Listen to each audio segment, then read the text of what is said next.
বাংলাদেশ আসবেন তাদের মতো সরকার চালু হবে না। অনেকে আছে, আমি আমার বক্তব্য শেষ করবো। আমি স্পষ্ট লাস্ট একটা কথা বলি, 12 তারিখ নির্বাচনে যারা যুক্ত হন, যারাই নির্বাচনে জয়যুক্ত হবেন, জামাত হোক, এনসিপি হোক বা ইসলামিক আন্দোলন হোক, যারাই হোক, তাদের স্পষ্ট বলতে চাই, 13 তারিখে আমরা নাম প্রকাশ করবো। আমাদের ভাই সহ, ওসমান হাদি সহ সবার বিচারের দাবিতে আমরা রাজপথে থাকবো।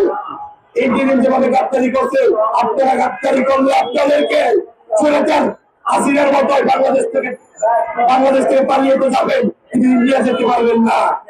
কোথায় যাবেন আপনারা কোনো জায়গায় যেতে পারবেন না, এই বাংলাদেশে থাকতে হবে। তাই বলবো, 12 তারিখে যারা নির্বাচনে জয়লাভ করবেন, তারা অতি দ্রুত আমাদের রাজবক্তার বিচার করবেন। আসসালামু আলাইকুম। আমি বক্তব্য শেষ করলাম।